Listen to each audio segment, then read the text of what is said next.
I'll end you tonight." The words hit Emma Parker harder than the wind on the bridge. Travis's hand shoved her back. Her spine slammed into the metal rail, and her heel slipped on wet concrete. Behind her, there was only air and the sound of waves crashing far below. "Travis, stop!" she cried. "You're hurting me."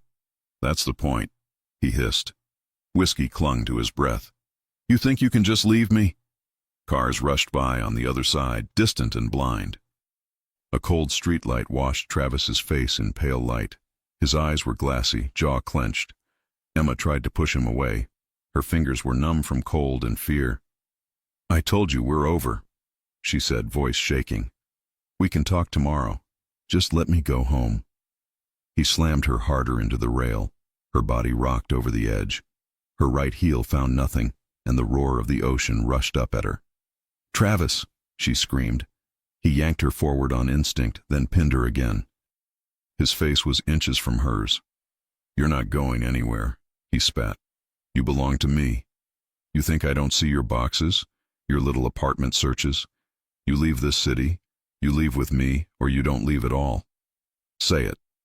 She shook her head, tears burning. "No." His hand flew and cracked across her cheek. Her head smashed into the rail. Pain exploded along her face. For a second, all she saw was white. "Say it," he growled. Her vision blurred. Metal dug into her back. "Someone will see us," she whispered. "Stop. Please, we can talk." "Nobody cares," he snapped. "They drive by. They mind their business. You think anyone's stopping for you?" He shook her so hard her teeth hit together.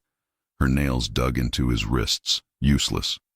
Behind him, a car door shut. Footsteps hit the pavement. Slow, steady. Emma heard them. Travis didn't. "Help!" she screamed, throat tearing. "Please help!" Travis's hand snapped across her face again. Her head whipped sideways. Blood filled her mouth. "I said shut—" An arm hooked around his throat from behind and ripped him away from her. His grip tore off her shoulders. Emma stumbled forward, grabbing the rail to keep from going over. Travis choked, fingers clawing at the arm locked under his jaw. "What the—" The man behind him was taller, broader, dark coat, solid weight.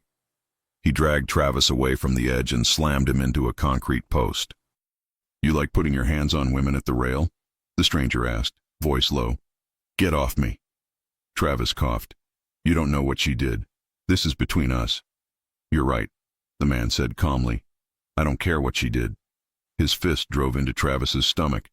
Travis folded with a broken sound. Emma flinched. "Stop!" she cried. "Please just stop." The stranger glanced over. His eyes met hers for a second. They were deep green, too clear for this place.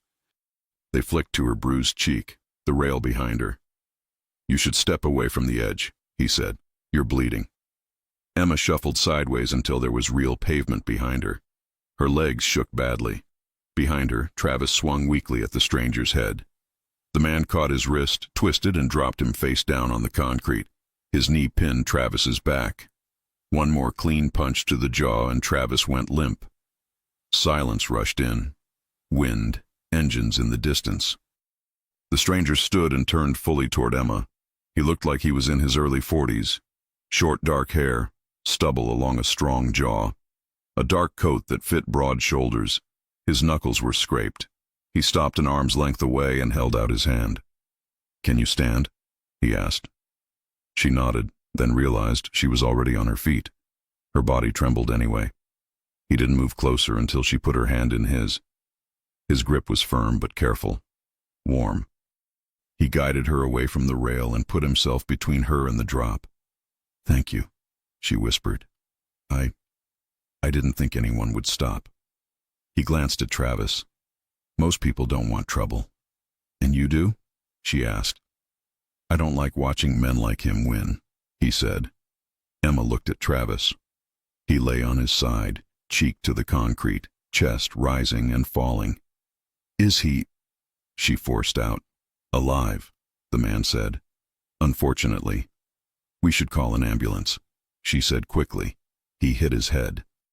"He could be—" "You're still worried about him," the stranger said quietly. after he dragged you to a bridge and promised to end you. She bit down hard. He's drunk. He says things he doesn't mean. He meant it tonight, the man replied. Men don't bring you to a rail like that to talk. Cold wind cut through her jacket. Her body started shaking harder. Without a word, he shrugged off his coat and laid it over her shoulders. She clutched it on reflex. It was heavy and warm. You don't have to, she said. I do, he answered. You're freezing. He studied her a moment. Does he have a key to your place? He asked. Emma thought of the spare key on Travis's ring, of waking up to find him in her apartment at 3 a.m. Yes, she whispered. Then you're not going home tonight, the man said. Where am I supposed to go? She asked. With you? I don't even know your name. Right now your choices are simple, he said. You stay here until he wakes up, or you get in my car and you're somewhere he can't reach you for a while. I won't drag you either way. What if you're worse than him? She asked. His eyes met hers again, steady. If I wanted to hurt you, he said, I would have let him finish. The line was blunt and true. Emma looked at Travis one last time. His fingers twitched. He would wake up. Okay, she whispered. Just tonight. Just tonight, the man echoed. He walked with her along the bridge to a black sedan. It was sleek and quiet. He opened the back door. Here. She slid in, still wrapped in his coat. The leather seat was cold. He got into the front, started the engine, and pulled away. City lights slid past her window. Emma watched her reflection. Pale skin, swollen cheek, coat too big on her. Where are we going? She asked. Somewhere he can't find you, the man said.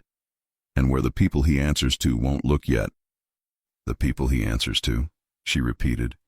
He works in logistics, warehouses. That's it. He moves things at night for men who don't want to be seen, the stranger said. He's not the top of anything. Her stomach twisted. You know who he works for? Yes, he said. And you? She asked. Who are you? He looked at her in the mirror. Their eyes met. Leo, he said. Leo Conti. The name sank fast. She had heard it. At the bookstore, on the news in half sentences. Conti's side of town. You don't get in his way. You're him, she said quietly. Yes, Leo said. You're a mafia boss, she whispered. He didn't answer. He didn't need to. Her fingers tightened around the coat. You still stopped, she said. You didn't have to. No, he agreed. I didn't. Why? She asked. He drove in silence for a few seconds. I saw him grab you 2 weeks ago, Leo said. Outside that shop. He pulled you down the sidewalk when you were trying to talk. You looked scared. I told myself you'd leave him before he got worse. I was wrong. You saw us? She asked. Yes. And you just walked away. I had other problems that night, he said. I decided you weren't mine to fix. That was a mistake. The honesty stunned her. The car climbed into richer streets. Glass towers rose on both sides. Leo turned into a private garage below one of the tallest. Her pulse jumped. This is yours? One of them, he said. He parked, came around, and opened her door. You can still change your mind, he said. If you want to disappear by yourself, I'll call you a cab and give you cash. I won't follow. And then? She asked. He finds me later? Most likely, Leo said. There was no comfort in his tone, only truth. She stepped out of the car. They took a private elevator up.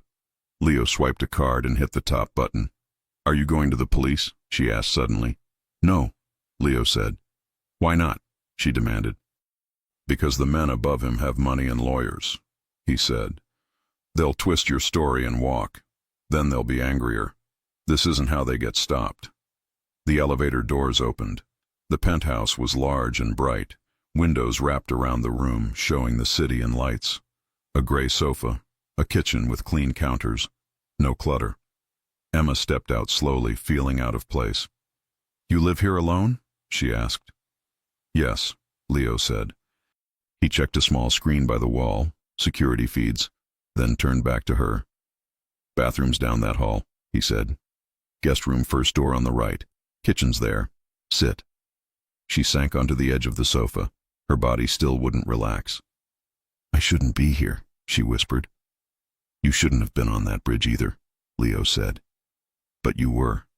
Now this is where you are." He poured her water, brought it over, and crouched in front of her. "Drink," he said. She took the glass, fingers brushing his. She drank. The water helped steady her. "Thank you," she murmured.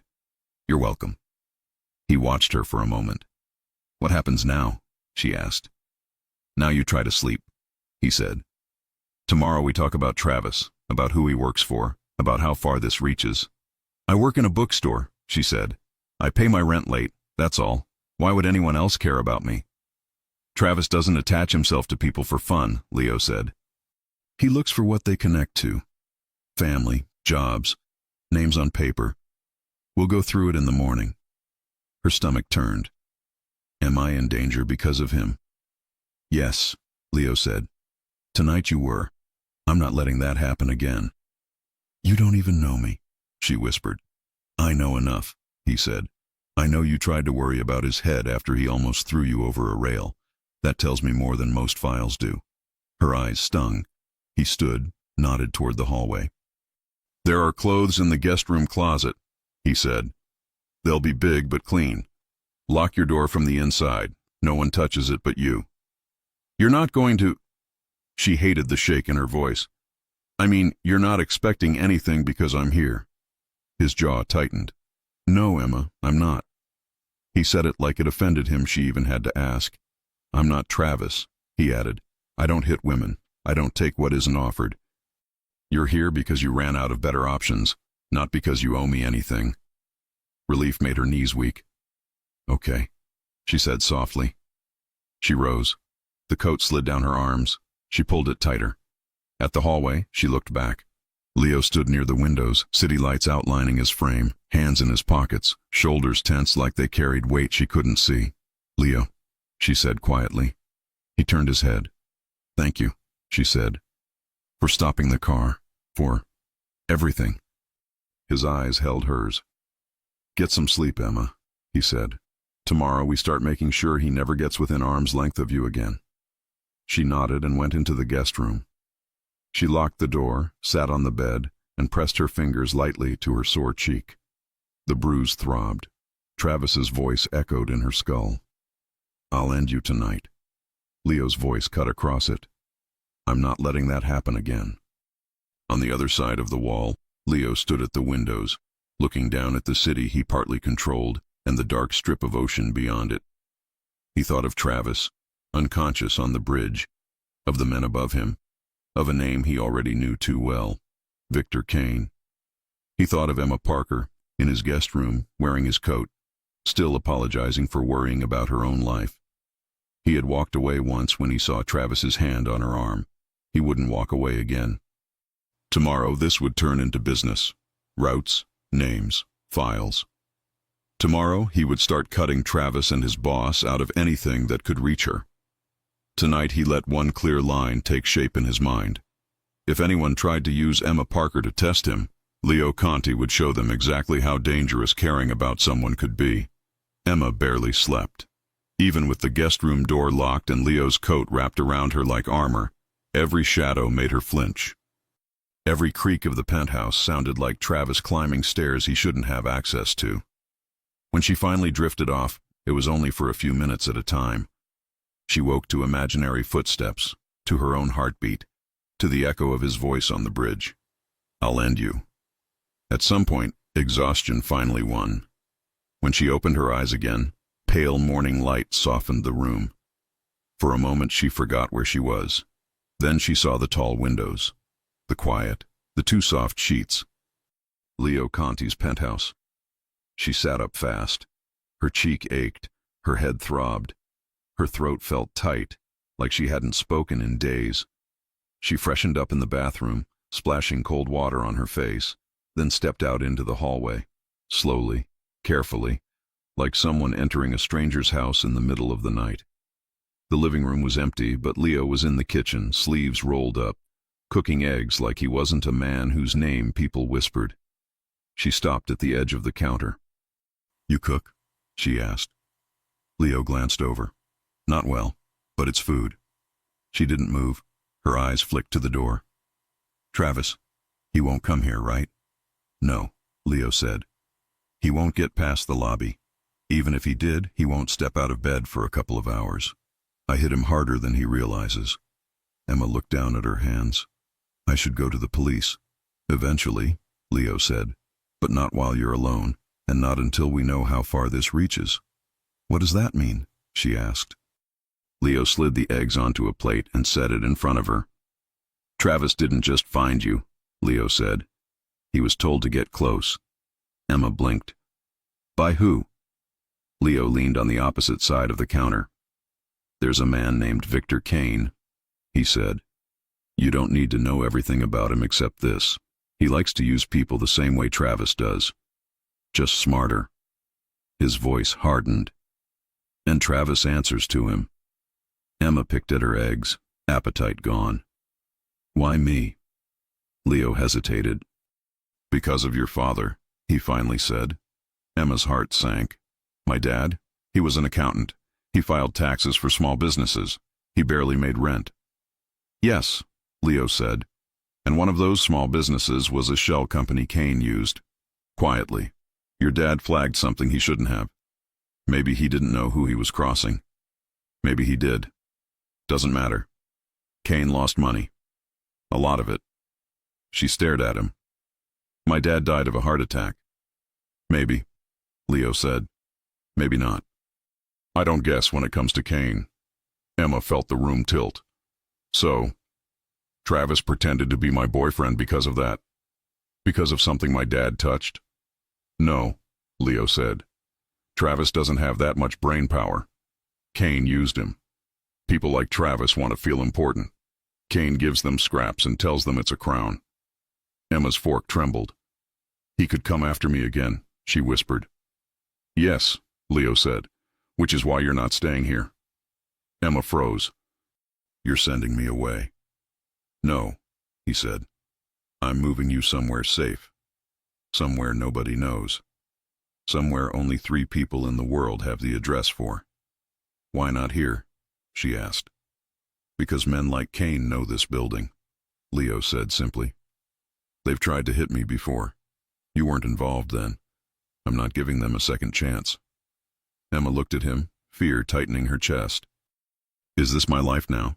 Running because of something I didn't even do?" "It won't stay like this," Leo said.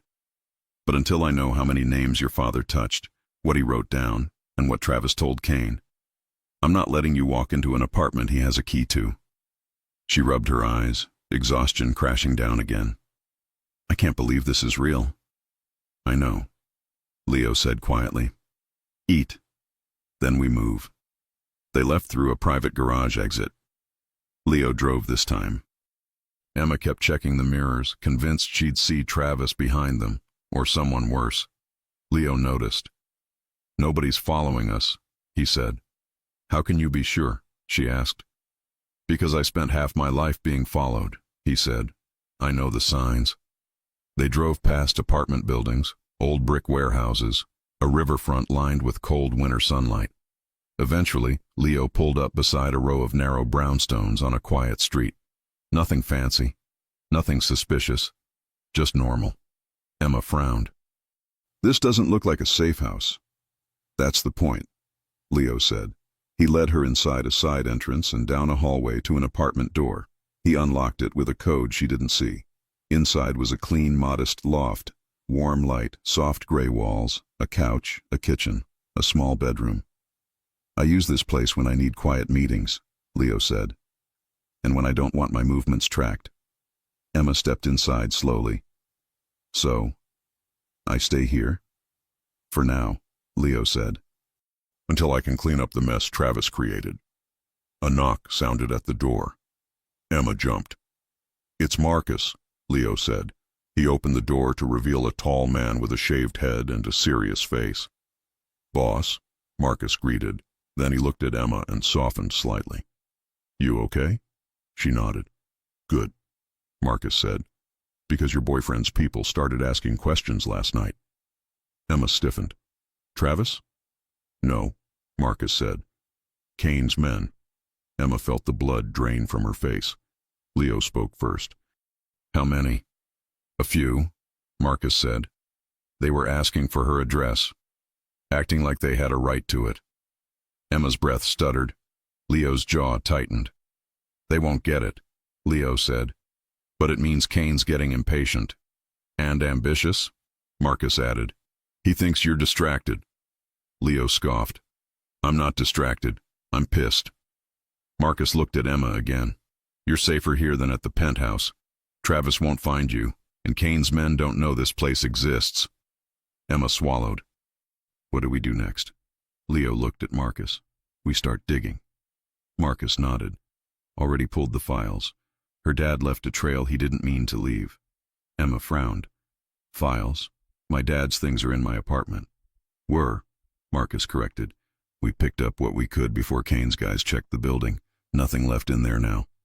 Emma sank onto the couch. I didn't even know anything was wrong. My dad, he never told me anything. Because he thought he fixed it, Leo said. But sometimes cleaning up someone else's mess creates a bigger one. Emma looked up. Leo, will I ever go back to my life? His eyes softened, just barely. Not the life you had, but you'll have a better one. How? She asked. Because I'm not letting Kane touch you, he said. Not again, not ever. Her chest tightened at the certainty in his voice. Marcus cleared his throat. Boss, I need you for a minute. Something about the shell companies.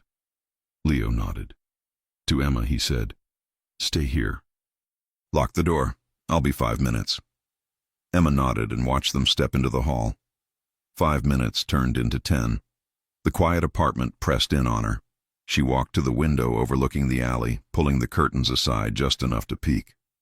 A dark van slowly rolled past the end of the block. Not unusual, but it felt wrong. Her stomach tightened. She backed away, heart pounding. She checked the front door's lock. Secure. She checked the bedroom window. Locked. She paced. She tried to convince herself it was nothing. She failed. After a few minutes, the door handle clicked. Her breath caught. Emma, Marcus called from the hall. It's me. She froze. Leo had told her something that morning. Don't open the door unless I tell you first. Her hand hovered over the lock. Emma, Marcus repeated, I just need to grab your phone.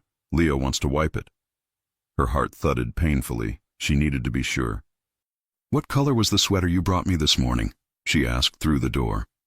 A pause, then, gray. Her breath shakily released. Okay, she whispered. She reached for the lock, and then she heard it. A voice far in the background. Outside. Down the hall. She wasn't sure. Marcus, you coming or what? Marcus was downstairs. Her stomach dropped. Her hand shot away from the lock. The man outside spoke again, voice darkening. Emma, open the door. We don't want to break it. Her pulse pounded in her ears. They found her.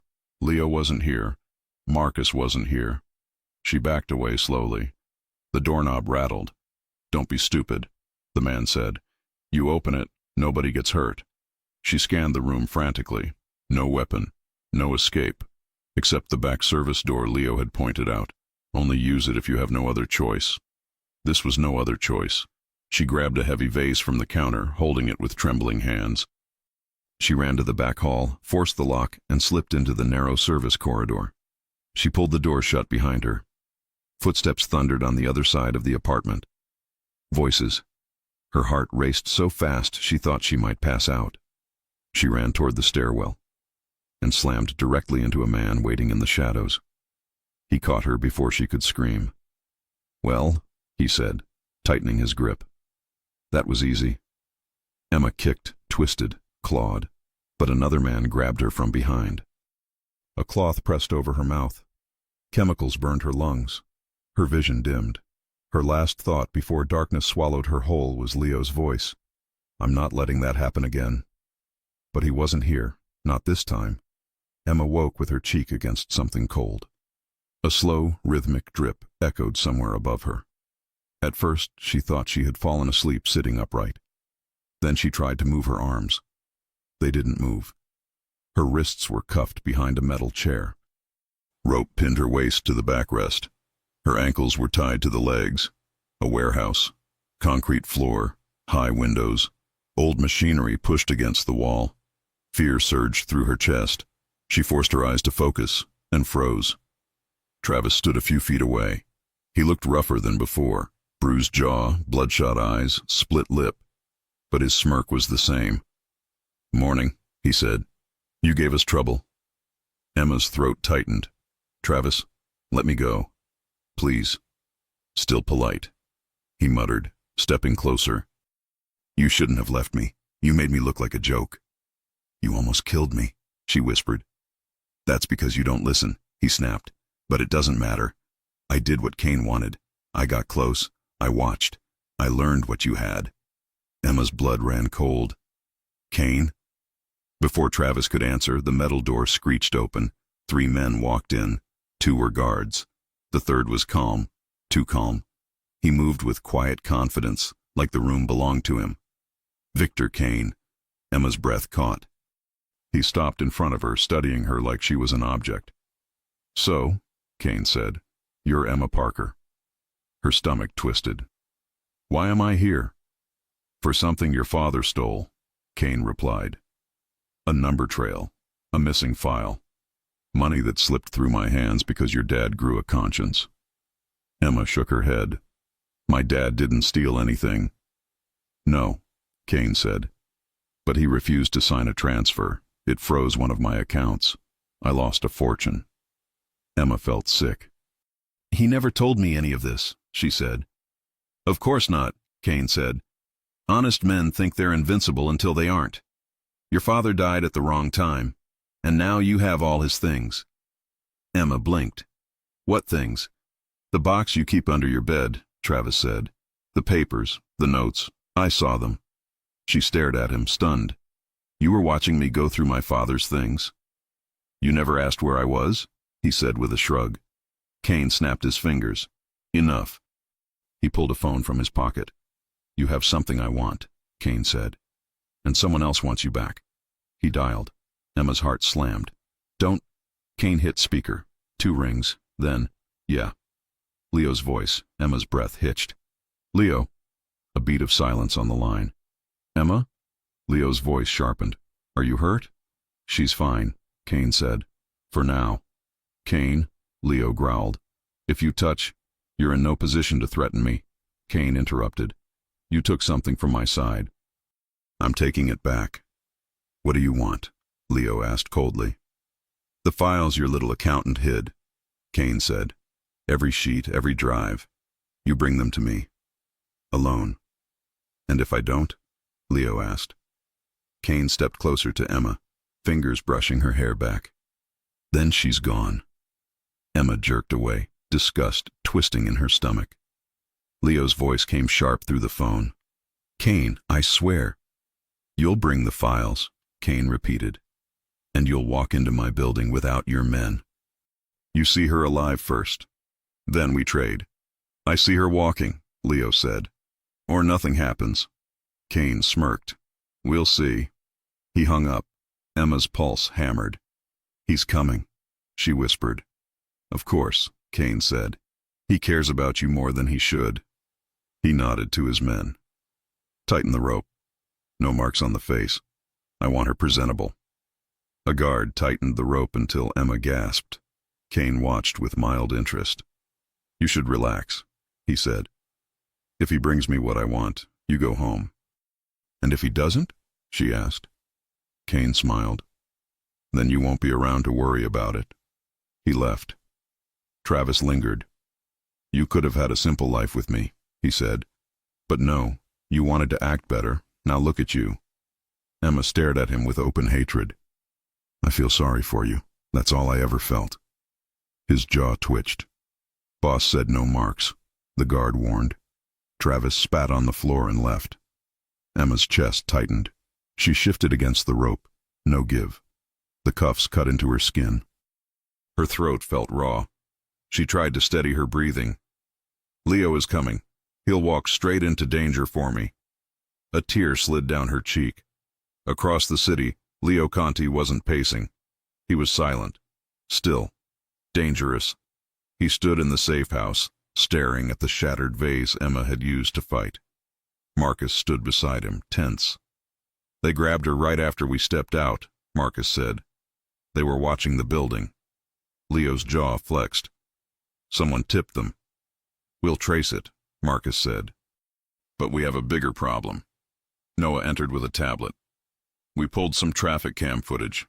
A dark van headed toward the east docks. It matches Kane's routes. Leo grabbed his coat. Then we go. We need a plan, Marcus said. Kane won't hand her over unless he thinks he's winning. Leo picked up a sealed case containing Emma's father's files. Good, Leo said. I want him to think that. Marcus frowned. You're bringing the evidence? Not for him, Leo said. For the detectives. Both men stared. You're calling the cops? Noah said. I'm giving them Kane, Leo said. He crossed a line I won't forgive. Marcus breathed out slowly. You're playing your biggest card. Yes, Leo said. Because he touched the wrong woman. He stepped toward the door. Tonight we end this. Back in the warehouse, time stretched painfully. Emma tried to keep herself awake, aware, steady. Her head throbbed from the injection. Her wrists had gone numb. Footsteps approached. Victor Kane walked back in, phone in hand. He's close, Kane said. He'll walk right in because he thinks he can bluff me. He's not bluffing, Emma forced out. He'll kill you for taking me. Kane smirked. Let him try. He leaned down, eyes cold. You have no idea what men like Leo Conti become when they care. It makes them stupid. He saved me, she said. He claimed you, Kane corrected, and now he's going to walk into a place where he can't win. Emma shook her head. You underestimate him. Kane chuckled. No, Emma. You don't understand the game you're in. He stood. Enjoy the show. He left her alone again. Emma closed her eyes and whispered, Leo, please don't die because of me. The door opened once more. 2 guards stepped in. Move her to the center, one said. They dragged the chair under a single hanging light. The rest of the warehouse remained dark. Emma's breathing hitched. One guard tested the cuffs again. She'll stay, he said. A low creak echoed through the space. The front doors. They opened slowly. Footsteps entered. Steady. Controlled. Leo Conti walked into the warehouse. Emma's breath caught. He looked calm, but his eyes cut through the room like knives, landing on her immediately. Her heart surged. Kane stepped out of the shadows across from him. Conti, Kane greeted. Welcome. Leo didn't look at Kane. Not at first. He walked forward until he stood about 30 feet from Emma, never breaking eye contact with her. Only then did he turn his head. You wanted to talk, Leo said. Talk. Emma felt her pulse in every inch of her body. 2 worlds, Leo's and Kane's, were about to collide in the middle of a cold warehouse. Because of her. Leo walked into the warehouse like he wasn't surrounded by armed men. Emma felt relief hit her so hard her knees almost buckled if she hadn't been tied to the chair. He was here. He came. Leo stopped under the dim lights, close enough for her to feel his presence even across the room. He didn't smile, didn't soften. He just looked at her long enough for her to know one thing clearly. I found you. Then he shifted his attention to Victor Kane. Kane stepped forward slowly, hands in his pockets, casual like this was a business meeting. Conti, Kane said, you're punctual. I don't like waiting, Leo replied. The warehouse felt colder. Kane gestured around them. You want her? I want my money trail. Seems simple. Leo didn't move. I'm here. I brought what you asked for. Kane's eyebrows lifted. All of it? Leo held up the slim metal case. Everything she had. Emma's heart clenched. She knew Leo wasn't handing Kane the real information, not without an angle. She prayed Kane didn't see it. Kane nodded toward one of his men. Search it. Leo didn't blink. You open that case before she walks. This deal is over. Kane smirked. You're making demands? Brave. You asked for me, Leo said, so now you deal with me. That line made Kane's jaw tense. He circled around Leo like he was studying an animal behind glass. You've caused me trouble for years, Kane said. I could have crushed you a long time ago, but you kept to your side. You didn't interfere with my money. You didn't touch the wrong people, Leo said flatly. Kane stopped walking. And then she happened, Kane murmured. Emma held her breath. Kane looked between them, amused. Look at you, a man like Leo Conti, bending for a girl who didn't even know your world existed 2 weeks ago. Leo's voice dropped low. Say her name. Kane blinked. Excuse me? You want to talk about her? Leo said. Say her name. A tense silence. Kane scoffed. Fine. Emma. She matters to you. Enough to risk everything. Leo didn't deny it. Kane's tone shifted. So here's what happens. You hand me the files your accountant hid. I verify them. And if they're real, you get her. Leo crossed his arms. You release her first. Kane chuckled. No. Emma's pulse raced. Leo didn't raise his voice. She walks. Now. Or you lose everything I brought. Kane leaned closer. Do you think you can threaten me in my own building? I'm not threatening you, Leo said. I'm telling you the only version of this you survive. The room went still. The guard nearest Emma adjusted his stance, uneasy. Kane finally sighed. Fine. A gesture of trust. He motioned to Travis. Untie her waist, Kane ordered, but keep her cuffed. Travis hesitated, shooting Emma a hateful glare, but he obeyed, pulling the rope loose from her waist. The relief was small, but she could breathe deeper again. Happy? Kane asked. No, Leo said, but it's a start. Emma swallowed hard. Leo didn't look away from Kane. Not for a second. Kane snapped his fingers, and one of his men took the case from Leo, but Leo held on just long enough to force the guard to pull it from his hand. A power message. Kane stepped back. Now we verify. No, Leo said immediately. You verify after she's walking. Kane was losing patience. Conti, you're forgetting the position you're in. Leo stepped closer, voice low enough that only Kane and Emma heard. You touch her again and I burn your city with you inside it. Kane stiffened. Emma felt her breath catch. Her heart pounded, not out of fear this time, but something hotter, sharper. Kane laughed once, humorless. You love her. Emma froze. Leo didn't answer. He didn't have to. Kane shook his head. This will make you stupid. It makes me dangerous, Leo said. Kane eyed him carefully, then waved his men away. Bring her forward, Kane ordered. 2 guards grabbed Emma's chair and dragged it 10 feet closer to Leo, close enough for her to see the tension in Leo's jaw. Stop, Leo said sharply. The guards froze. Emma tried to stand, but her ankles were still tied, and her wrists were cuffed behind her. She stumbled, and one of the guards caught her arm roughly. That was the final mistake. Leo moved. He didn't sprint. He didn't yell. He simply crossed the space in 3 lethal strides and grabbed the guard's wrist. A crack echoed. The guard screamed and dropped to his knees. Kane's men pulled their weapons instantly. Stop! Kane shouted. Leo didn't even look at him. Don't touch her, Leo said, voice low and deadly. The room froze. Kane raised a hand for his men to lower their guns. Emma stood still, shaking, as Leo took her by the upper arms, gentle compared to everything around her, and steadied her. You okay? He murmured. She nodded, blinking fast.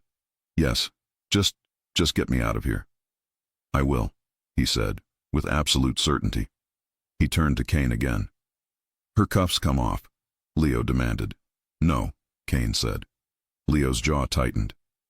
Then the deal stops here. Kane studied him with a calculating stare. She stays cuffed until I see what's in the case.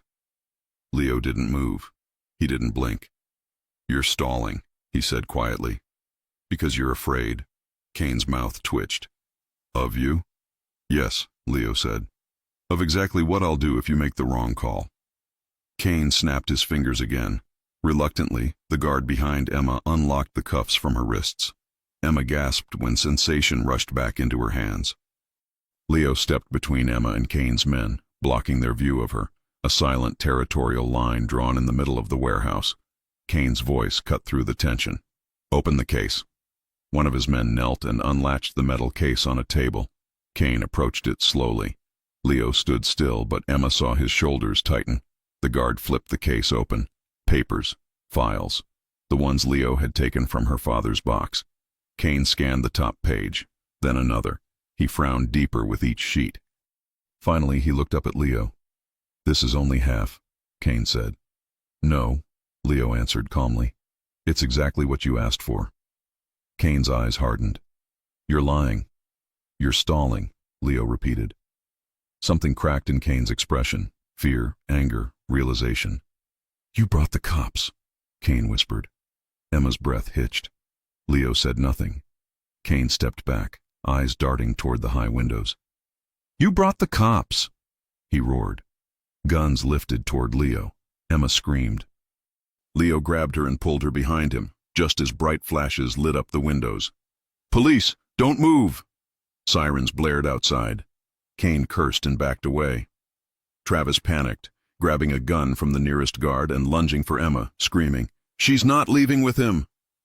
Leo shoved Emma down behind a crate just as Travis fired blindly. A bullet tore into the concrete inches above Emma's head. Leo charged. He slammed into Travis with the force of a car. The gun skittered across the floor. Leo pinned him and hit him once, twice, until Travis went limp, unconscious. Leo, Emma cried. He turned instantly. You hurt? He asked. She shook her head, trembling. No, I'm okay. Kane fired toward the windows and ran for the back exit. His men tried to follow, but officers were already breaching the building. Leo grabbed Emma's hand, pulling her to her feet. We're leaving, he said. But, she tried, pointing to the chaos. No, Leo said. You walk out with me, now. He guided her quickly across the warehouse, weaving between crates and old machines as officers flooded in through both sides. When they reached the entrance, a detective shouted, Conti, don't move! Leo raised his hand slowly, but kept Emma behind him. She's the victim, he said. She walks out first. Emma clung to his sleeve, heart pounding. The detective lowered his weapon a fraction. Ma'am, are you hurt? I'm fine, she whispered. He saved me. Leo's jaw flexed at her words. Officers swarmed Travis, Kane's men, and the building, shouting commands. Kane was nowhere visible. He had escaped. Leo looked at Emma, scanning her face, her bruised cheek, her wrists. It's over, he told her quietly. She shook her head, tears building. No. I'm not going anywhere, he said firmly. Police closed in around them. Emma didn't feel safe because the police were here. She felt safe because Leo was holding her hand. After the first wave of shouting, everything became noise. Hands where we can see them. Get on the ground. Don't move. Emma stood in the middle of it, numb and shaky, Leo's hand still wrapped around hers, until two officers pulled him away. Ma'am, you need to step back, one of them said, guiding her aside. Her legs barely worked. The warehouse light seemed too bright. Her ears rang from the gunshot Travis had fired. Sit, someone said, and a crate appeared behind her. She sank onto it because there was nothing else to do. She watched Leo. Two officers had him by the arms, guns still drawn, but Leo didn't fight. His face was unreadable again, the way it had been the first night she saw him, all control and tension. He kept his gaze on her, though, even as they pulled his hands behind his back and cuffed him. Leo, she whispered. He gave her one small nod, a silent, I'm here, even as they locked metal around his wrists. A detective pushed through the chaos. Late 40s, tired eyes, cheap coat. He looked like he'd seen every version of this room before and hated all of them. Conti, the detective said, never thought I'd see you call us to the party. You're welcome, Leo replied calmly. The detective snorted, then glanced at Emma. Emma Parker? he asked. She nodded. Yes? You hurt? He asked, eyes scanning her face, wrists, legs. I'm okay, she said automatically. Leo spoke up. She was drugged and tied to a chair. Get her checked. The detective looked between them, then signaled to an EMT lingering near the entrance. Take her to the ambulance, he said. Full check. We'll need her statement afterward. Emma grabbed onto Leo's name in her throat before they could move her. What about him? She asked, looking at the cuffs. The detective's jaw tightened. He has questions to answer. He saved my life, she said, voice sharp for the first time. Twice. The detective's eyes softened just a little. That's going in your statement, then. 2 EMTs helped her stand. Her legs wobbled and the room tilted. Easy, one murmured. We've got you. As they led her past Leo, she twisted to keep him in sight. He stepped in closer to her path, as far as the cuffs allowed. You're going with them, he said quietly. You're going with them, she whispered back. I'll be fine, he said. She frowned. You don't know that. Yes, he said. I do. I planned this. She stared at him. You planned being arrested? I planned Kane going down, Leo said. Sometimes that comes with accessories. The line was so dry she almost laughed. Almost. One of the EMTs tugged gently. We need to go, ma'am. Emma swallowed hard. I'll see you. Leo didn't look away. You will. They pulled her toward the door. Just before she crossed the threshold, she heard the detective again. Conti, you and I are going to have a very long conversation about this folder. Leo's answer faded as the heavy doors swung shut behind her. The ambulance smelled like antiseptic and plastic. Emma sat on the narrow bench while an EMT shined a light in her eyes, checked her blood pressure, and wrapped a cuff around her bruised wrist. What did they give you? He asked. I don't know, she said. Something on a cloth. It smelled sharp. Probably a sedative, he muttered. You're lucky they didn't overdo it. Lucky. Her brain caught on the word. She didn't feel lucky. She felt like the world had been tilted and someone had forgotten to tell her. The EMT cleaned the cut on her palm where glass from the warehouse floor had grazed her. You might feel sick or dizzy or emotional later, he said. Shock does weird things. Too late, she thought. At the hospital, everything blurred. Bright lights, white walls, the beep of machines Emma didn't belong near. They checked her reflexes. They scanned her head. They took blood. They asked if she'd been assaulted, if anyone had touched her beyond restraints. She said no, and the relief on the nurse's face almost made her cry again. You're bruised, the nurse said gently, fingers brushing the swelling on Emma's cheek. But you're going to be okay. Physically. The rest was another story. Hours later, she sat in a small room off the ER with a blanket around her shoulders and a cup of water in her hands. The detective from the warehouse walked in, a notebook tucked under his arm. Miss Parker, he said, taking the chair opposite her. I'm Detective Sloan. She nodded. He watched her for a moment like he was measuring how much she could handle. I know you've been through a lot tonight, he said, but this is fresh. We need your account while it's clear in your head. Do you feel up to that? Yes, she said. Her voice sounded small even to her. Okay, Sloan said. Let's start simple. How do you know Leo Conti? She hesitated. He saved me 2 nights ago. On the bridge. His pen paused over the paper. Tell me. She told him about Travis, the threat, the rail, the shove, the feel of nothing under her foot. About Leo pulling Travis off her, about the penthouse, about the safe house. She left out a few details, like the way Leo's coat had felt around her shoulders, the way his voice had calmed her. Those belonged to her, not to a report. Sloan let her talk, only jumping in when she skipped over something important. Travis is the boyfriend who tried to throw you over? He clarified. Ex, Emma said. I told him it was over. He didn't accept it. Did you know he worked for Victor Kane? Sloan asked. No, she said. I thought he worked nights loading trucks. He said it was logistics. Sloane snorted. That's one word for it. She went on, about her father, the files, the box. About Leo showing her that her dad's honest job had brushed up against something uglier. When she got to the kidnapping, her voice shook, but she didn't stop. The fake Marcus, the voice at the door, the narrow hallway, the cloth over her mouth. Sloane's jaw tightened at that part.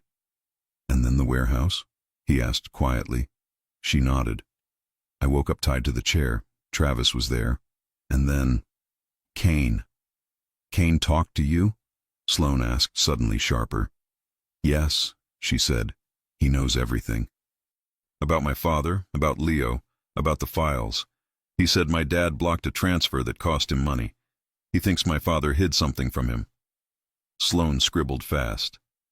He said, Emma went on, that I have what my father left, and that Leo would bring it to him because he cares about me. Sloane's eyes flicked up. Do you believe that? That he cares? Emma asked. Yes, Sloane said. She didn't look away. Yes, she said simply. Sloane watched her for a second longer, then nodded once, like that confirmed something he already suspected.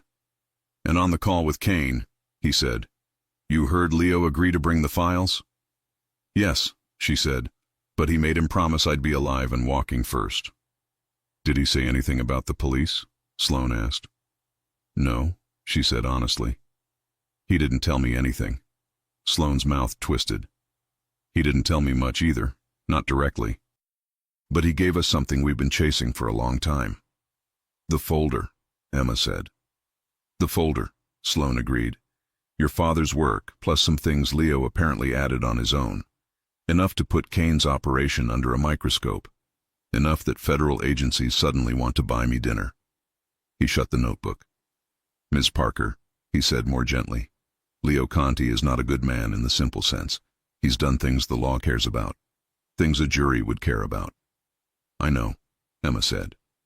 But tonight, Sloane continued, he walked into a trap with an evidence case he could have used to keep himself powerful and gave us a shot at Victor Kane instead. He leaned back. Men like him don't do that for no reason, Sloane said. They do it because someone changed the math. Emma's throat tightened. Is he under arrest? She asked. Yes, Sloane said. But it's not that simple. The feds want to talk. The DA wants to talk. Some people want to throw the book at him. Others want to use him to bury Kane.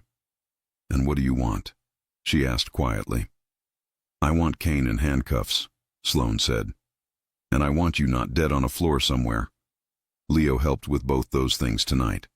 That matters, even if it doesn't erase everything else. Her chest felt tight again. Can I see him? Not tonight, Sloane said. He's in holding. Lawyers are circling. We need to let that play out a bit before you get pulled into the middle of it. Pulled into it how? She asked. You're a witness, Sloane said. To Travis, to Kane, to the kidnapping, to what happened at the warehouse, and whether you like it or not, you're now connected to the man who gave us the files. Emma gripped the blanket harder. What does that mean for me? It means, Sloane said, we're not letting you go back to your old apartment or that safe house you were in. Kane still has people. Some of them will end up in a cell. Some won't. So I run again, Emma said softly. For a while, Sloane replied. We can set you up with temporary housing, a new address, support. You won't be alone in this. But your old life, the exact version, that's gone. A lump formed in her throat. Because of my dad. Because of Kane, Sloane corrected. Your dad tried to do the right thing. He just picked the wrong name to stand up to. He closed the notebook and stood. Get some rest, he said. A social worker will be by in the morning. We'll talk about next steps then. He paused at the door. And Ms. Parker, she looked up. You're allowed to grieve the normal life you lost, he said. Just remember you didn't choose any of this. Men like Kane did. Men like Travis helped. Don't carry their guilt. He left. Emma stared at the empty doorway for a long time. Don't carry their guilt. Her fingers still felt the echo of the gun she hadn't fired at Travis. She could still see Leo's hands in cuffs. She lay back on the thin hospital pillow and closed her eyes. She didn't sleep. 2 days later, she sat at a small table in a quiet meeting room, a cup of hospital coffee cooling between her hands. The door opened. Leo walked in. Her breath stopped. He wore the same clothes from the warehouse, but cleaner. No blood, no dust. His wrists were free. There was a faint red line where the cuffs had been. 2 men in suits stood in the hall behind him, talking with Sloane. Federal, Emma guessed. Their eyes were too sharp. Leo closed the door behind him. For a second, neither of them spoke. Then Emma stood so fast the chair legs scraped the floor. "You're okay," she breathed. "Mostly," he said. She crossed the space between them and stopped just short of touching him. "You shouldn't be here," she said. "Aren't you supposed to be in, I don't know, an interrogation room?" "Already did that part," he said. "They wanted to see how much I was willing to give them. I showed them just enough." "Enough?" she repeated. "Enough for what?" "To make a deal," he said simply. Her heart kicked. "What kind of deal?" "The kind where I help them bury Kane," Leo said, "and they decide I'm more useful limited than locked in a hole forever." Emma swallowed. "So you're free?" "Not completely," he said. "My movements will be watched. Some of my operations are gone. Some people I've worked with won't be seeing daylight for a while. But I'm not in a cell. Not yet, anyway." "Not yet?" she echoed. He shrugged one shoulder. "They could still change their minds if I screw up, or if they decide they want a bigger trophy for the news." She hated how casually he said it. "Does this bother you?" he asked quietly. "My deal. My world." She laughed a little, the sound thin. "Everything about this bothers me, but not the way you think." "How then?" he asked. "I hate that you had to choose between keeping your world and keeping me alive," she said. "I hate that both things were even in the same equation. I hate that you're so willing to sacrifice yourself like it's nothing." His eyes softened. "It's not nothing," he said, "but it's the only version I could live with." Silence stretched for a moment. "I heard what you told Kane," she said finally, "that you'd burn his half of the city for me." "It wasn't a line," he said. "I know," she replied. "That's what scares me."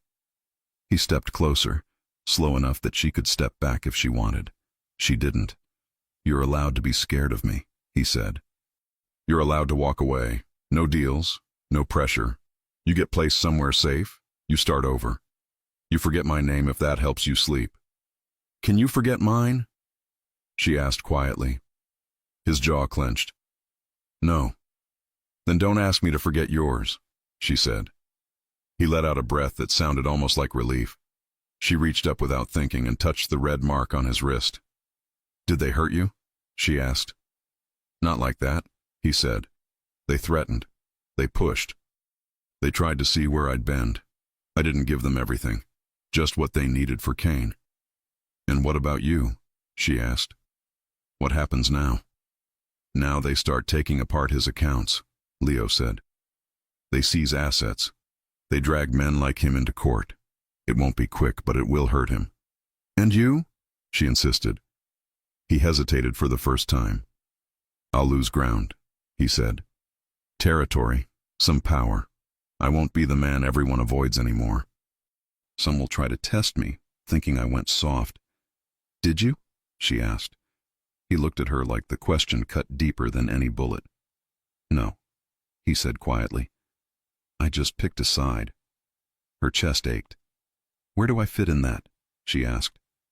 "In the part I don't negotiate," he said. "I gave them my records, my leverage. I didn't give them you." She blinked. "What does that mean?" "It means," he said, "your name is nowhere in the files they got. Your father's is, Kane's is, mine is, not yours." "But I was part of this," she said. "Travis, Kane, the kidnapping, the warehouse." "In the criminal charges, yes," Leo said. "In the deeper parts, no. I won't have your life tied to this paper trail forever." Emma looked down at his hand. Big, scarred, steady. I don't know what my life is now, she whispered. New, he said. Different. Safer, if I have anything to say about it. The detective said I can't go back to my apartment, she said. He said some of Kane's people will slip through. That I'll have to move. Start over somewhere else. Yes, Leo said. I've already been talking to Marcus about that. She looked up sharply. About what? A place, he said. Farther out. Smaller. Easier to guard without looking like a fortress. New job options. New neighbors who don't know anything about this city's lines. You're planning my life again, she said, half exasperated, half something else.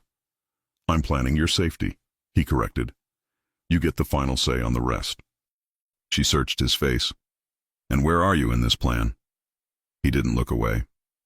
On the edges, he said. For a while. Close enough to intervene if Kane's leftovers come sniffing. Far enough not to drag you into every conversation with a badge. So you're letting me go? She asked.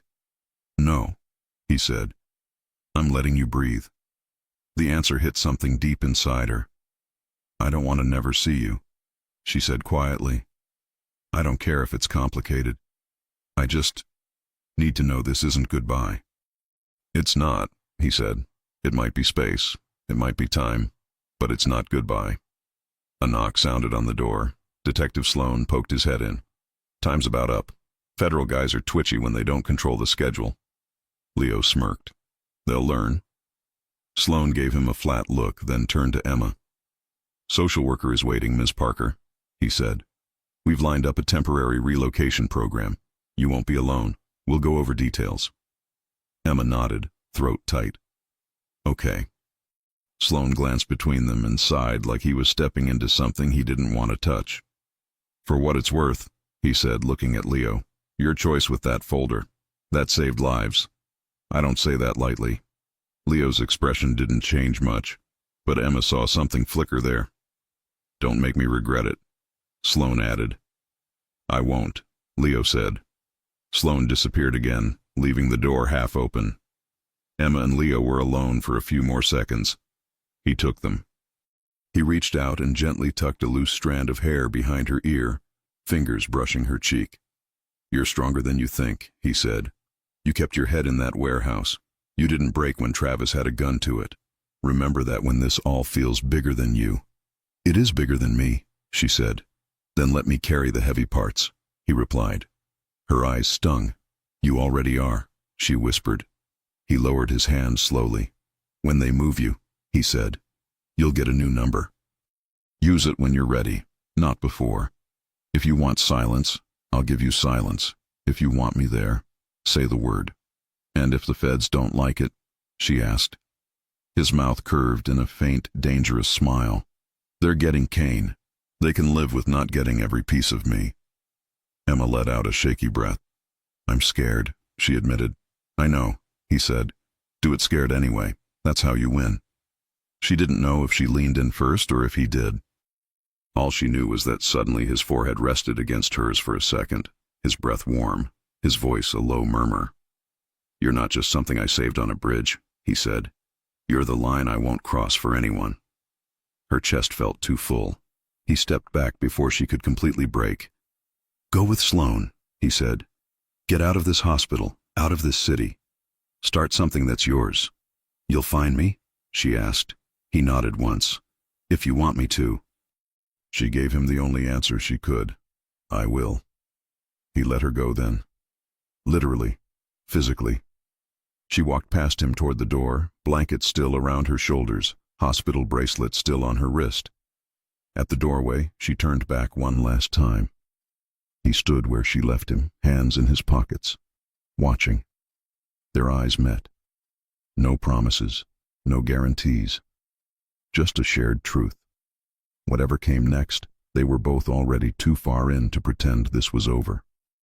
Emma followed Sloan down the hall toward a future she didn't recognize. Behind her, Leo Conti walked back toward a room full of federal agents and prosecutors, ready to trade pieces of his empire for one thing he had never thought he'd fight for, a chance at a different life. For him, and for her. 3 months, 91 days. It felt like a lifetime and a blink at the same time. Emma Parker stood in the small kitchen of her new apartment, staring at the mug of coffee warming her hands. Morning sunlight filtered through the blinds of a quiet street far from the city she once called home. Far from the bridge, far from the penthouse, far from the warehouse, far from Leo Conti. It was safer here, according to Detective Sloan, and according to everyone in the witness relocation team who insisted she keep a low profile until Kane's remaining men were rounded up or forced into hiding. And it was quiet. Nothing dramatic happened here. Neighbors waved politely. The building super was a grandmother who watered plants at 5 in the morning. The loudest thing on this street was a teenager practicing drums at 4 p.m. safety. But safety didn't feel like home. Emma tried to tell herself she was okay, that she was healing, that distance was good. Some days she believed it, most days she didn't. She set the mug down and rubbed her forehead. The dream she'd had last night lingered. Kane's cold stare, Travis's voice, Leo walking into the warehouse like he wasn't afraid to die. Leo. She pressed her palms to the counter, fighting the weight pressing into her chest. The relocation program had given her a new phone, a new number, a new address, a new life. But one thing hadn't changed. Every night before sleep she checked her messages. Every night the same thing. Nothing from him. Not because he didn't want to contact her, but because she hadn't given him her number yet. Her rules, her pace, her choice. He respected it. He always said he would. The apartment was small. 1 bedroom, small kitchen, tiny balcony, but clean. She'd managed to get a job at a local bookstore after a quiet reference call from Detective Sloan. She's reliable. Hire her. The elderly owner, Mrs. Green, didn't ask questions, didn't push, and didn't seem to care that Emma sometimes froze when a customer raised their voice. Life looked normal from the outside, but Emma felt like a puzzle someone rearranged and put in a new box. She picked up her bag and checked the time. If she didn't leave in 5 minutes, she'd miss the bus. Just as she reached for her keys, someone knocked on the door. Her stomach dropped. Not many people knew she lived here. Sloan, the social worker, the program coordinator, and... Emma swallowed. She stepped quietly to the door. "Who is it?" she called, voice steady but alert. "It's Marcus." Her heart jumped. She unlocked the door and pulled it open. Marcus stood in the hallway. Same buzzed hair, same muscular build, same serious expression. But this time, he wasn't wearing the leather jacket or the intimidating presence of someone working in Leo Conti's world. He looked relaxed. Almost. Emma exhaled shakily. "Marcus, is everything okay? Is Leo?" "He's fine," Marcus said quickly, hands raised. "Nothing's wrong." Relief hit so hard her knees nearly gave out.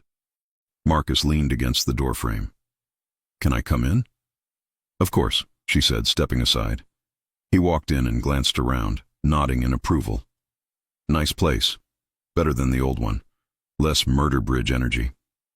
She let out a small laugh despite herself. "It's quiet." "That's the point," Marcus said. "Quiet means alive." She sat on the edge of the couch. Marcus took the chair across from her. "What brings you here?" she asked softly. He rubbed the back of his neck. "Updates." "And something else." Emma's heartbeat sped up. "Is it about Kane?" she asked. "Partly," Marcus said. "There's news." She braced herself. "Tell me." "Kane's operation is almost gone," Marcus said. "Your father's files did more damage than anyone expected. The feds arrested 6 high-ranking guys last week. The rest are either running or negotiating deals." Emma exhaled. "So it's ending." "For them, yes," Marcus said. "For you, almost." "Almost?" she repeated. Marcus nodded. 2 of Kane's men slipped through the cracks after the warehouse raid. They're not high level, but they're stupid enough to cause trouble. Once they're picked up or disappear, you'll be cleared to make decisions again." "What kind of decisions?" He gave her a knowing look. "You know which kind." She did. Her chest tightened. Marcus watched her carefully. "He hasn't reached out. You know that, right?" She nodded. "He promised he wouldn't until I said he could." "And you haven't said it." Marcus added. Emma looked down at her hands. I just needed space. Time to breathe. Time to feel like I'm not being hunted. Time to know who I am without chaos. Marcus nodded slowly. Makes sense. They sat in silence for a few moments. Then Marcus said, He thinks about you every damn day. Emma's breath caught. You talk to him? Marcus scoffed. I see him more than I see my own mother. He left the city for a while. Laid low while the detectives and the feds sorted the deal. But he checks in, always asking the same question. Emma swallowed hard. What question? If you're okay. Her throat tightened. Marcus continued. He pretends it's casual, like he's just checking on the case. But he's not subtle. At all. Emma closed her eyes. Marcus leaned forward, elbows on his knees. You should know something, Emma. Leo lost pieces of his life for this. People he trusted turned on him. He cut ties. He burned bridges. He made enemies by choosing you. And he'd do it again. Her eyes stung. I never asked him to choose me. You didn't have to, Marcus said. He did it on his own. Emma nodded slowly, wiping her cheek. Marcus studied her for a moment. Look, I'm not here to push you, but he asked me to deliver a message. Emma's breath hitched. A message? Marcus reached into his jacket and pulled out a small envelope. No name on it, no markings, just a plain folded piece of thick paper. Emma hesitated before taking it.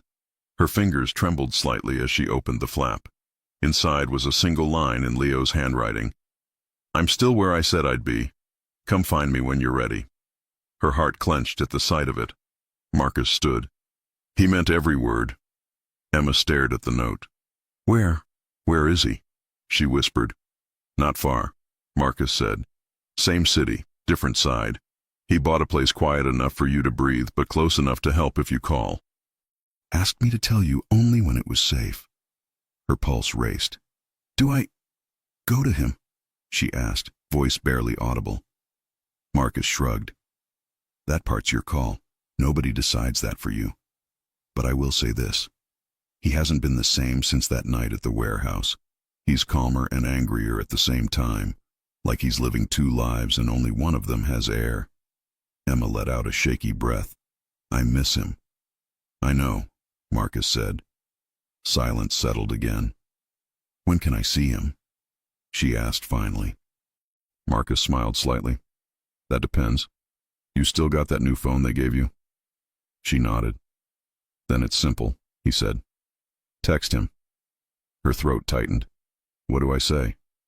Whatever you want, Marcus said, heading for the door. He's not waiting for perfect words. He's just waiting for you. She stood as he opened the door. Marcus? She called softly. He looked back. Is he happy? She asked. Marcus paused. No, he said. Not without you. Then he was gone. Emma sat on the couch for a long time, holding Leo's note in her hands. 3 months apart, 3 months healing, 3 months pretending she didn't check her phone every night. She reached for the device on the coffee table. Her fingers hovered over the screen. If she texted him, everything changed. If she didn't, she'd never stop wondering. She drew a breath, typed one line. Her hand trembled as she hit send. Emma. Hi. She stared at it. 5 seconds, 10, 15. Then her phone vibrated. One new message, from Leo. Leo, tell me where you are. Her breath left her body in one long exhale. Before she could reply, another message appeared. Leo, I'm already on my way. Her heart pounded. She stood up, walked to the mirror, smoothed her hair, wiped her eyes, checked her reflection again. Then she stopped. Because she didn't need to look perfect. She just needed to breathe. A distant engine outside made her jump. Tires slowing. A car door closing. Footsteps climbing her building's stairs. Steady, familiar, closer, closer. Then, a knock. Not tentative, not aggressive, just solid, certain. Emma stared at the door and felt her heart crack wide open. She took a breath and reached for the handle. Emma's hand shook on the doorknob. For a second, she just stood there, forehead almost against the wood, feeling her heartbeat in her throat. Then she turned it. The door opened. Leo stood in the hallway. No suit, no heavy coat. Just a dark sweater that fit broad shoulders and jeans that looked worn in, not expensive. His hair was a little longer. There was a faint scar near his temple she didn't remember. But his eyes, the same deep green, locked on her like nothing else existed. For a moment, neither of them spoke. "You're really here," she whispered. "I told you I would be," he said quietly. "You texted. I moved." The corner of her mouth twitched. "You didn't even ask if it was a butt dial." He huffed a small breath that almost counted as a laugh. "You don't butt dial me after 3 months." They just looked at each other. Every night she'd wondered how this would feel. It felt like this. Terrifying. Overwhelming. Right? "You look different," he said, eyes running over her face, her hair, the soft sweater, the worn jeans. "Good different. I sleep now," she said. "Most nights." His jaw relaxed a little. "That's something." She stepped back. "Do you want to come in?" "Yeah," he said, "if you're sure." "I wouldn't have opened the door if I wasn't," she said. He entered, moving carefully, like he didn't want to take up too much space in her new life.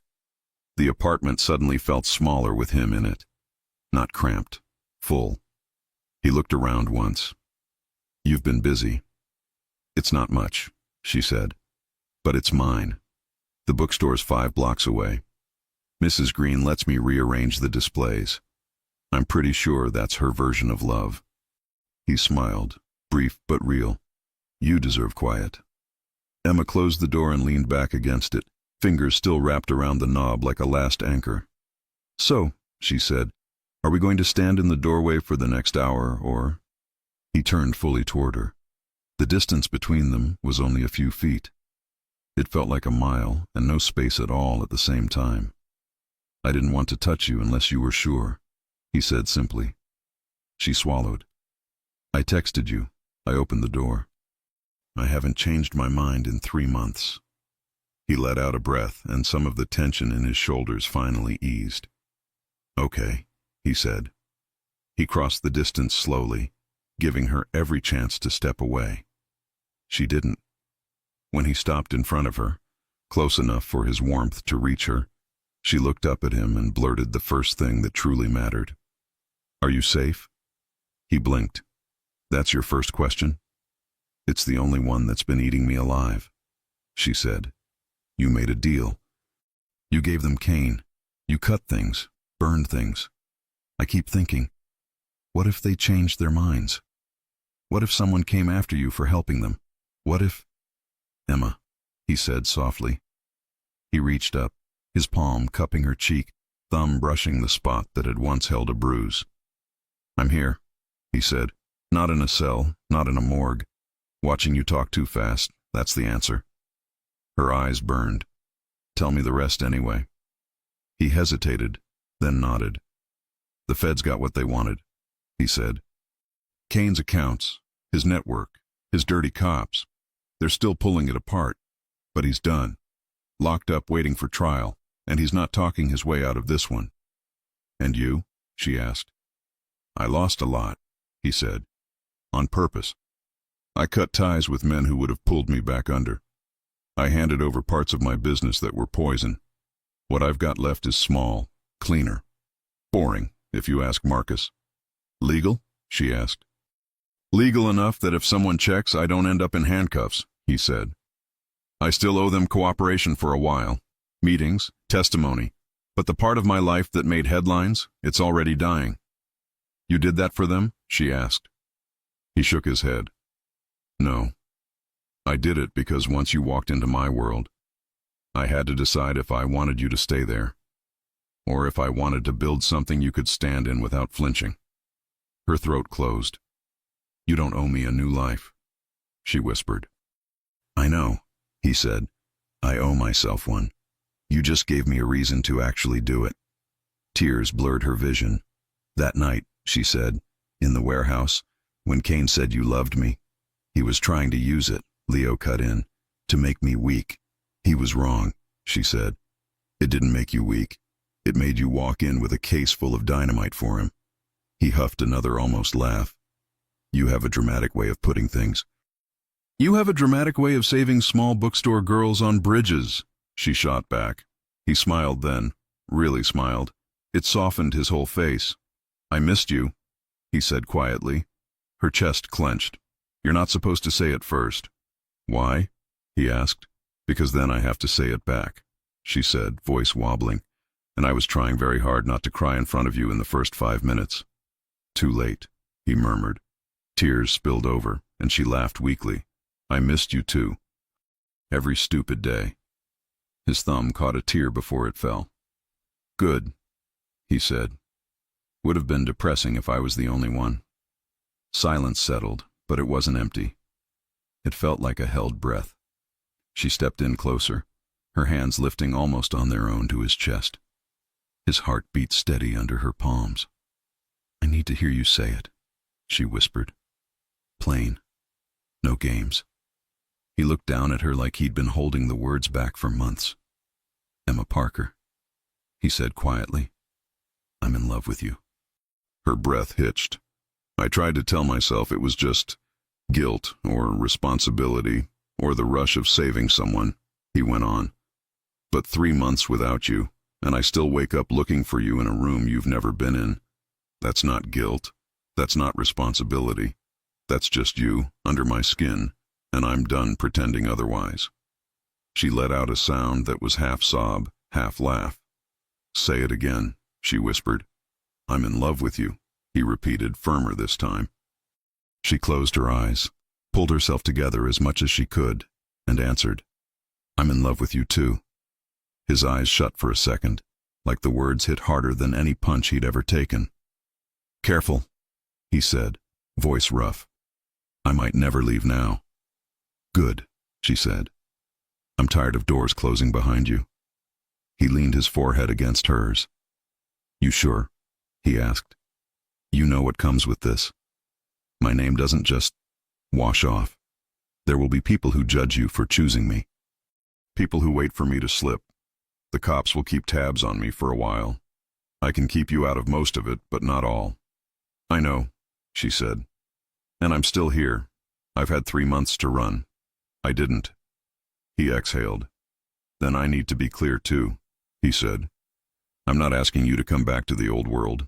I'm not dragging you into club meetings or backroom deals. If you choose me, you're choosing this version of me.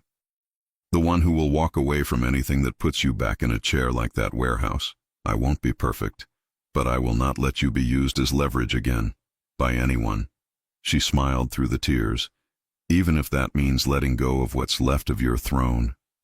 He shook his head. I'd rather have your couch. She glanced over his shoulder at her tiny, slightly lumpy sofa. You're really trading an empire for that. He looked back at her. For you sitting on it? Yeah. She launched herself at him then, arms going around his neck, catching him off guard for half a second before his arms locked around her waist, pulling her in hard. She buried her face in his shoulder and finally let herself cry the way she hadn't in months. Deep, shaking sobs that tore out all the fear, the guilt, the what-ifs. He just held her. One hand cradled the back of her head, the other stayed firm at her lower back, steady as a wall. I've got you, he murmured. I've got you. It's over. He can't touch you again. I thought I'd never see you, she choked out. I kept thinking maybe you decided it wasn't worth it, that I wasn't worth it, that... Stop, he said softly, pulling back just enough to tilt her chin up. Don't ever say that again. You were the only thing that was worth it. She sniffed, wiping her cheeks with the back of her hand. You're going to make me cry forever if you keep talking like that. Then I'll buy more tissues, he said. She laughed again, weak but real. His gaze dropped to her mouth. Can I... he started. She didn't let him finish. She kissed him. It wasn't tentative. It wasn't careful. Months of fear and longing and unsent messages crashed together as her mouth met his. He made a low sound in his chest and kissed her back like a man who'd been starving in slow motion. One hand cupped her face, the other pulled her flush against him. The world outside her little apartment fell away. When they finally broke apart, breathing hard, she rested her forehead against his again. "So," she whispered, lips brushing his, "what happens now?" "Now you show me your favorite coffee mug," he said, voice still rough. "And the bookstore you won't shut up about, and the spot you like to read on that couch I gave up an empire for. And then, tomorrow or the next day or whenever you're ready, we sit down and figure out what our life looks like. Not mine, not yours, ours." Her chest warmed in a way that felt brand new and familiar all at once. "You're really staying?" she asked. He nodded. "I'll go back into the city for meetings when I have to, but this?" He looked around.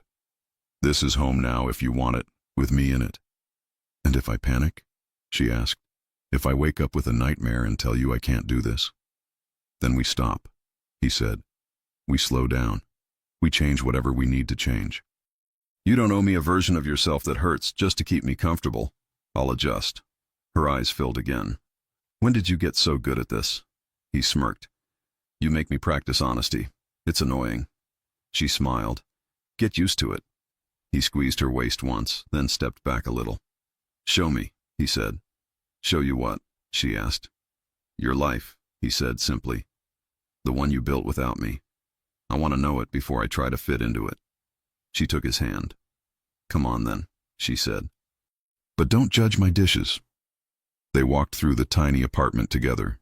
Kitchen, cramped bedroom, narrow balcony with one plastic chair and a dying plant. He touched nothing, but looked at everything like it mattered. When they reached the balcony, she stepped out and leaned on the railing, looking at the quiet street. He came to stand beside her, close enough for their shoulders to brush. "No ocean," he said. "On purpose?" she replied. "I wanted to be as far from bridges and harbor rails as possible for a while." He nodded. "Makes sense." She glanced up at him. "Do you miss it? The city lights? The view from your penthouse?" He shook his head. "I miss you in front of them, not the glass and concrete." Her heart flipped. "Maybe one day," she said slowly, "we'll go back just to visit. Not to hide, not to run, just to look. Only if you don't have that look in your eyes again," he said. "The one you had on the bridge." She turned to face him fully. "I won't," she said. "You pulled me back. I'm not going over any more edges." He reached up and tucked a strand of hair behind her ear again, a habit she already knew she'd never get tired of. "Neither am I," he said. "Not without you holding on to me this time." She slid her arms around his waist, resting her cheek against his chest. His heartbeat was steady and warm under her ear. Cars passed below. Somewhere a dog barked. A neighbor's TV played a game show too loud. Normal sounds. Safe sounds. Emma held him tighter. This wasn't the life she'd imagined when she'd gotten coffee with her boyfriend months ago and walked across a bridge thinking about rent and late shifts. It was messier, scarier, bigger. It was also hers. "Leo?" she murmured. "Yeah? If we ever have kids," she said, "we are absolutely not telling them we met because my ex almost threw me off a bridge and a MAFIA boss beat him up." He laughed, really laughed, for the first time since he'd walked in. "We'll say we met at a bookstore," he said, "arguing about which shelf a title belonged on." "That's boring," she said. "Good," he replied. "Boring sounds nice for once." She smiled into his sweater. "Okay," she said. "Bookstore story it is." They stayed like that on the balcony until the light started to fade and the air turned cooler. Later they'd talk about logistics, about schedules, about what he still owed the government and what she needed from him to feel safe. Later they'd fight and make up and learn each other in new ways that had nothing to do with guns or deals or rescue. Later they'd build something that didn't look like anyone else's version of normal, but felt right to them. For now, it was enough that he was here, alive, holding her in a quiet street where nothing bad was happening. He had pulled her back from the edge. And now finally she was choosing to stand beside him, not as collateral, not as leverage, but as the woman he loved, in the life they were building together, a life they were both willing to fight for, not with bullets and threats, but with choices. Every day. Every ordinary, beautiful, hard, safe day after this one. If you enjoy stories like this, take a moment to subscribe to the channel. That's how I'll know you truly liked it. Even if you're watching on your TV, grab a second to join this family of fans who love emotional and heartfelt stories. Your support means everything, and it helps us bring you even more tales like this one.